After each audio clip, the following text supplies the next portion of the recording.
En lisant le livre de Néhémie 5, 2 à 6, nous permettons dans ces messages à Néhémie, ce grand serviteur du Seigneur de l'ancienne dispensation, d'illustrer pour nous le rétablissement du témoignage du Seigneur en plénitude et de nous conduire en ce qui concerne ce rétablissement.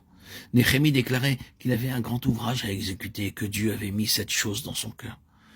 Notre souci concerne le grand ouvrage que Dieu voudrait faire en notre temps et qui est la contrepartie spirituelle de celui que Néhémie accomplit de façon historique par le rétablissement de la muraille de Jérusalem. Nous allons considérer maintenant quelques-unes de ces choses qui se trouvent à l'arrière-plan de l'état de ruine de la muraille de Jérusalem. Nous avons observé que la condition de la muraille était une illustration ou une représentation de la condition spirituelle du peuple du Seigneur en ce temps-là. Les causes de la condition de la muraille devaient être trouvées dans la vie même du peuple.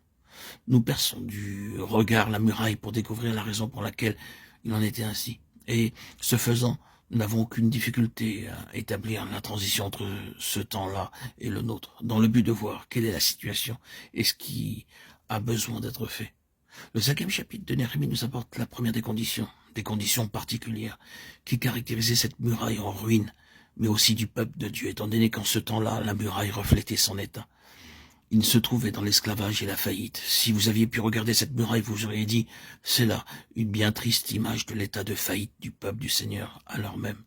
Et cet état était en complète contradiction avec la pensée et la volonté du Seigneur. C'était une contradiction à la liberté et à l'abondance du peuple du Seigneur, tel qu'il les voulait pour eux.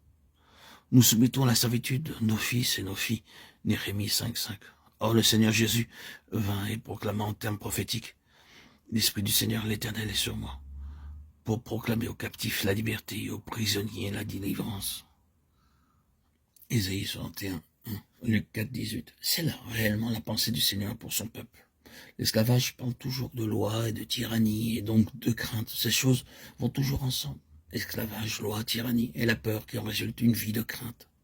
Vous vous souviendrez d'un autre incident parmi ceux qui ont eu lieu dans la vie du prophète Élisée, consigné dans le second livre des rois au chapitre 4. Vous connaissez l'histoire, mais la voici résumée en quelques phrases.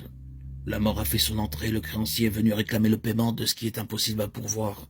La loi se trouve à la porte, menaçant de réduire l'esclavage, et la peur a pris place.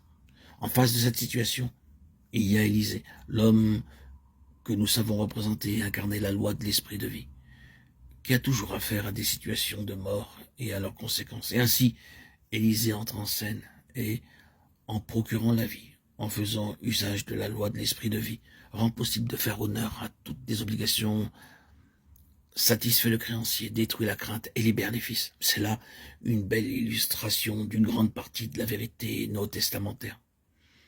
En effet, la lettre aux Galates est l'interprétation de ce petit incident. Cette lettre, comme vous le savez, traite de l'état des fils réduits à l'esclavage et montre que la voie de la libération s'opère par l'esprit de vie, la liberté par l'esprit.